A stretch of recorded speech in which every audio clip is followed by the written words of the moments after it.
Olá, tudo bem com você? Nós estamos seguindo firme e forte nessa meditação da Bíblia em ordem cronológica. Nós vamos dar continuidade ao último vídeo do Evangelho de João, capítulo 13, e eu vou começar a partir do versículo 20. E você? Tem gostado de todo esse conteúdo? Esse conteúdo tem te fortalecido? De alguma maneira, ele está te ajudando a ver a Bíblia de outra forma? Eu consegui incentivar você a ler mais a palavra de Deus. Se eu conseguir isso, já valeu todo o sacrifício e vale a pena todo o sacrifício. Até porque a palavra de Deus é viva e ela é que nos conforta, nos consola, nos fortalece. Nas horas das lutas, é ela que está presente para nos fortalecer e nos lembrar que nós temos um Deus que é maior do que tudo. Bom, antes de tudo, dê o seu gosto, partilhe esse vídeo e vamos falar com Deus. Meu Pai, obrigado por ter essa palavra, o alimento que nos fortalece em meio às lutas, tempestades, que nos anima, nos consola, nos dirige, nos faz permanecer até o fim. Meu Pai, fale conosco, eu peço a Ti, em nome de Jesus. Amém. Evangelho de João, capítulo 13, versículo 20. Na verdade vos digo, se alguém recebe o que eu enviar, me recebe a mim, e quem me recebe a mim, recebe aquele que me enviou. E tendo Jesus dito isto, turbou-se em espírito e afirmou, dizendo, na verdade vos digo, que um de vós me há de trair. O comentário, turbou-se em espírito. Os motivos da angústia vivida pelo Senhor Jesus vão além da proximidade da sua morte na cruz. O Salvador sofreu também pela obstinação de Judas e por ter ali o seu último diálogo com ele. Aquela foi a última chance do discípulo reconsiderar suas intenções e desistir de cometer o terrível ato de trair o mestre, a fim de não se perder definitivamente. Após esse momento, eles se veriam somente no Getsêmani, depois ambos passariam pela agonia da morte. A profunda tristeza do Messias era saber que um dos seus escolhidos teria como fim a separação eterna de Deus. E ele amou Judas até o fim, assim como ele amou e ama qualquer um que nesse mundo, ainda que vire as costas para ele, ele continua amando. Mas é claro que se essa pessoa rejeitar Jesus, ela está rejeitando também a salvação. Então, ela não terá o direito a passar a eternidade com Deus. Por exemplo, a pessoa que despreza a Deus aqui no mundo, ela não vai ter espaço para ela nos céus, né? Então, o relacionamento com Deus começa aqui embaixo. 22. Então, os discípulos olharam uns para os outros, duvidando de quem ele falava. Comentário, olhavam uns para os outros. Judas fingiu tão bem que nem mesmo os discípulos desconfiaram das suas más intenções. Da mesma forma, existem pessoas tão hipócritas no meio religioso que só mesmo Deus é capaz de conhecer o verdadeiro caráter delas. E assim como Judas, são capazes de causar perplexidade nos justos devido à malignidade dos seus atos. Se não se arrependerem, terão como fim a perdição eterna. 23. Ora, um de seus discípulos, aquele a quem Jesus amava, estava reclinado no seio de Jesus. E o comentário diz, reclinado no seio de Jesus, diferentemente da primeira Páscoa, comia as peças, momento antes da libertação do Egito, em que todos se alimentavam de pé.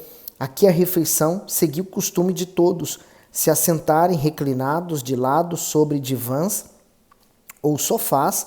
As mesas para grandes refeições tinham o formato de U. Quando os convidados se assentavam, eles se curvavam sobre o braço esquerdo e deixavam o direito livre para se servirem. Dessa forma, a cabeça ficava próxima ao companheiro do lado esquerdo. Por isso, João é indicado como aquele que estava à direita do mestre, tendo a cabeça próxima ao peito dele. Então, com certeza, Judas estava do outro lado, né? Muito próximo. E a refeição, o momento da refeição para os judeus, é um momento sagrado, um momento de grande intimidade, um momento de partilhar a vida, né? Então, eles estavam num momento muito íntimo deles, né? Esse momento em que Judas vai fazer isso aqui, ó. 24. Então Simão Pedro fez sinal a este, para que perguntasse quem era aquele de quem ele falava. Inclinando-se ele sobre o peito de Jesus, disse-lhe: Senhor, quem é? Jesus respondeu: é aquele a quem eu der o bocado molhado. E molhando o bocado, o deu a Judas Iscariotes, filho de Simão. O comentário daqui diz assim: o bocado molhado. Pela descrição do versículo, entendemos que João e Judas estavam assentados nos lugares de maior honra. João à direita e Judas à esquerda. Assim, o Senhor concedeu a ambos o lugar reservado aos amigos e às pessoas mais consideradas. Quem se sentava próximo ao anfitrião, no caso, o Messias, tinha o privilégio de ouvir particularmente e de dividir o mesmo prato que ele. E, quando este queria mostrar seu apreço, em especial por alguém, ele mesmo pegava o pão, umedecia em um dos molhos servidos e oferecia ao convidado. Veja que o Senhor Jesus foi benevolente e honrou Judas até o último momento para tentar salvá-lo. Porém, ele escolheu comer indignamente o alimento que poderia libertar a sua alma. Isto é, preferiu endurecer o coração e assim permitir que o diabo assumisse o controle da sua vida e ser humilde para reconhecer o seu erro. Essa foi a última tentativa do mestre de fazer Judas abandonar sua ideia pecaminosa. Judas estava tão entregue ao plano dele, né? Talvez ele pensasse que Jesus não fosse morrer ou daria um susto, porque talvez ele pensasse até que Jesus se libertaria de tudo aquilo, né? Ele não fazia ideia que ele também fazia parte dos planos, mas uma parte negativa, né? No 26, Jesus respondeu: é aquele a quem eu der o bocado molhado. E molhando o bocado, deu a Judas Iscariotes, filho de Simão. E após o bocado, entrou nele Satanás. Disse-lhe, pois, Jesus: o que fazes, faze-o depressa. O comentário do 27 diz: entrou nele Satanás. Judas estava no seleto grupo dos 12 discípulos. Ele ouviu diariamente da boca do Senhor os seus ensinamentos e participou dos seus milagres, mas nada disso transformou o seu interior. Ao contrário, ele resistiu à luz e à palavra e cedeu às sugestões do mal, tornando-se um discípulo endemoniado. Isso mostra que aqueles que recusam o apelo divino para o arrependimento colocam a vida sobre a total influência do diabo, por isso sofrerão terríveis consequências. Então, a questão aqui não é que o diabo entrou junto com o pão, não, mas revelou qual era a intenção, qual foi o desejo que o diabo despertou através dele, né? No 28, e nenhum dos que estavam assentados à mesa compreendeu a que propósito lhe dissera isso, porque, como Judas tinha a bolsa, pensavam alguns que Jesus lhe tinha dito: compra o que nos é necessário para a festa, ou que desse alguma coisa aos pobres. O comentário disse assim: não compreendendo o ato do Senhor Jesus de dar o pão molhado a Judas, foi simplesmente mais uma entre tantas atitudes benevolentes da parte dele para com seu discípulo. Os demais não compreenderam que aquele gesto era um sinal de que o Salvador sabia da traição de Judas. Este, no entanto, compreendia muito bem o que o Senhor falava, pois o profundo e consciente olhar do Mestre para a sua alma não lhe deixava dúvidas de que ele conhecia suas reais intenções. Mesmo assim, Judas preferiu continuar na rebeldia, fechando para sempre a porta da salvação para si. Eu acredito que naquele momento Jesus até falou com o próprio mal que estava manifestado nele. 31. Tendo ele, pois, saído, disse Jesus: agora é glorificado o Filho do Homem, e Deus é glorificado nele. Se Deus é glorificado nele, também Deus o glorificará em si mesmo, e logo o há de glorificar. Filhinhos, ainda por um pouco estou convosco. Vós me buscareis, mas como tenho dito aos judeus, para onde eu vou, não podeis vós ir. Eu vou-lo digo também agora. Um novo mandamento vos dou, que vos ameis uns aos outros, como eu vos amei a vós, que também vós uns aos outros vos ameis. O comentário do 34 diz assim: um novo mandamento. A ordenança do amor ao próximo já fazia parte do decálogo, portanto não era algo totalmente novo. Mas agora esse mandamento se tornaria ainda mais forte devido ao próprio exemplo do Senhor Jesus. Isto é, o seu amor não consistiu em palavras apenas, mas, sobretudo, na atitude de amar o traidor, suportar as injúrias, conceder perdão, acolher o desamparado e ajudar os fracos. Por exemplo, muitos querem mostrar sua devoção a Deus por meio de palavras emotivas, mas esquecem que o amor se revela principalmente na maneira justa, respeitosa e afetuosa como tratamos as pessoas, em especial aquelas que nada têm a nos oferecer. E esse mandamento novo, ele se dirige a quem? A quem está dentro de uma igreja. Por quê? Nós estamos rodeados de pessoas cheias de falhas, né? Eu sou cheio de falha. Então, se não houver esse amor mútuo, né, um amor um pelos outros, se não houver a prática disso, então vai haver mágoa, vai haver brigas, contendas, dissessões. Por quê? Porque não vamos concordar. Então, quando há o amor, ele sacrifica, ele se entrega, ele se rende, ele é compreensivo. Então, esse é o novo mandamento para a igreja, aqueles que compõem a igreja aqui na terra. A parte B diz o parâmetro do amor. A diferença no novo mandamento é que as pessoas deixariam de amar as outras como a si mesmas para amá-las como o Senhor Jesus as amou. O Altíssimo havia usado o mesmo parâmetro que o ser humano usa consigo para mostrar a medida do amor que deve ter para com os demais. Isto é, assim como as pessoas se dedicam a si mesmas e procuram o próprio bem-estar, deveriam se dedicar de igual modo aos outros. No entanto, um novo padrão infinitamente superior foi apresentado ao ser humano: amar como o Salvador amou. O seu amor se resume em uma única palavra: sacrifício. Isto é, o mandamento, antes escrito com fogo pelo dedo de Deus, seria agora escrito com o seu próprio sangue. Portanto, aqueles que não são capazes de renunciar, perdoar, ser fiéis e se empenhar pelo bem do próximo, a ponto de contrariar a si mesmos, não amam. Amor sem sacrifício não é amor. E aonde vamos praticar isso? Dentro da igreja. Por isso que hoje existe um número incontável de pessoas que são chamadas desigrejadas. Elas decidiram sair da igreja porque elas viram mau exemplo, mau caráter, ela presenciou uma cena que talvez desagradou ela, então ela saiu da igreja. Mas eu vejo o seguinte: essas pessoas se sentem tão justas, né, tão boas, que elas não são dignas de estar numa igreja rodeadas de pecadores.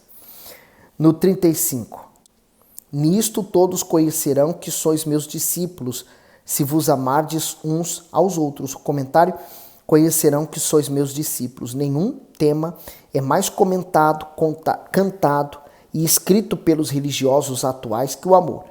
Em contrapartida, também é o menos praticado. Prova disso são os inúmeros problemas dentro das igrejas e as decepções causadas por intolerância, má conduta, falta de palavra e deslealdade de muitos cristãos.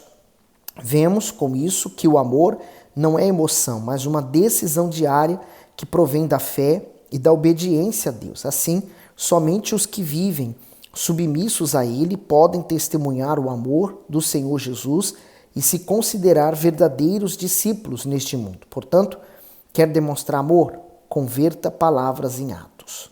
Nós vivemos numa era em que as pessoas elas se concentram em si mesmas, nas suas próprias necessidades, a pensar somente em si mesmo. Por isso que os livros que hoje são mais vendidos são livros de autoajuda, né?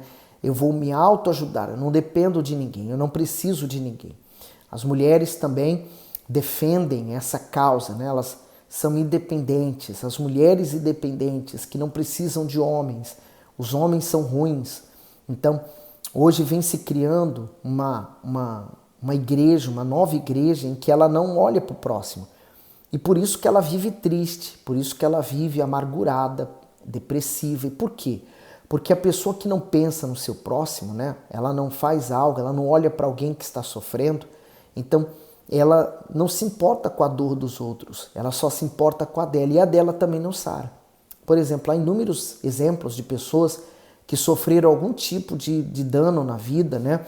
Alguém que perdeu o filho prematuramente por causa de um acidente ou por causa de um assassino, enfim, N coisas. E há pessoas que se enterram naquele sentimento e elas não se libertam dele, mas há outras que falam assim: a partir de hoje eu vou ajudar outras pessoas a superar essa dor. Pessoas que passam esse problema. Pessoas que, por exemplo, foram doentes e hoje elas voltam ao hospital para poder evangelizar outras que estão doentes porque ela foi curada. Pessoas que um dia foram presas e hoje voltam nos presídios para poder falar da palavra do Senhor Jesus, porque hoje elas estão livres. Então, são pessoas que deixaram de olhar para a sua dor, para os seus infortúnios e começaram a olhar para o seu próximo e fazer algo pela vida deles. É aquela famosa história, né? A pessoa fez do limão uma limonada. 36. Disse-lhe Simão Pedro: Senhor, para onde vais? Jesus lhe respondeu: para onde eu vou, não podes agora seguir-me, mas depois me seguirás. Por quê? Porque todos nós temos que passar pelo processo, primeiro da morte espiritual, primeiro da morte da velha criatura, né? O homem pecador, o velho Adão, para poder nascer de novo. E somente o novo nascimento, a nova criatura, ela tem acesso aos céus. Então, por isso que ele falou: agora vocês não podem me seguir, mas depois me seguirás. Por quê? Depois eles seriam, então, eles passariam por essa prova de fogo, batismo com o Espírito Santo, e capacitaria eles, então, a seguir o Senhor Jesus. E, de fato, eles tiveram mortes terríveis, os próprios apóstolos, os cristãos foram muito perseguidos, mas eles morreram salvos e por essa salvação entraram no céu, no mesmo lugar que Jesus entrou. 37. Disse-lhe Pedro: Senhor, por que não posso seguir-te agora? Por ti darei a minha vida. O comentário diz: por ti darei a minha vida. Sem o Espírito Santo, o homem é covarde, é instável e até mesmo suas boas intenções resultam em atos de vergonha e experiências frustrantes. Pedro tinha uma fé sincera, mas apoiava as suas decisões espirituais na própria força e declarou ser capaz de dar a própria vida pelo Senhor Jesus, mas o negou 3 vezes. Então, Pedro estava ali, naquele momento de emoção, ele não estava entendendo que para onde o Senhor Jesus iria era o céu.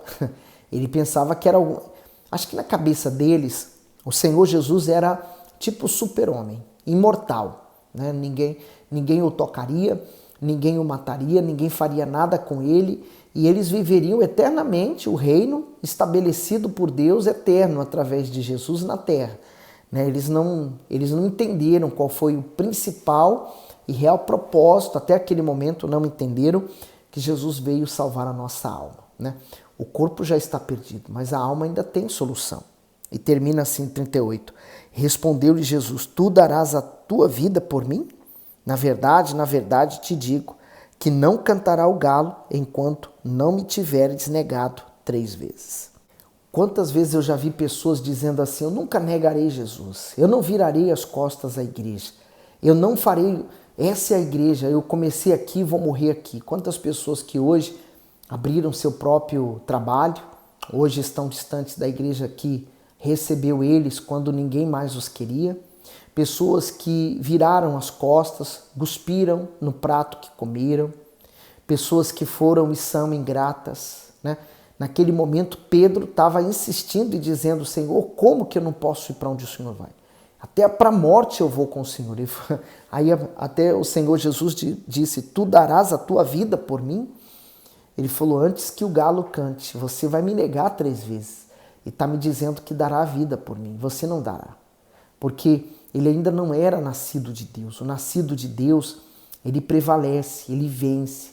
Ele não fica olhando para as circunstâncias. Mas o nascido da carne vai fazer o que Pedro fez, vai negar.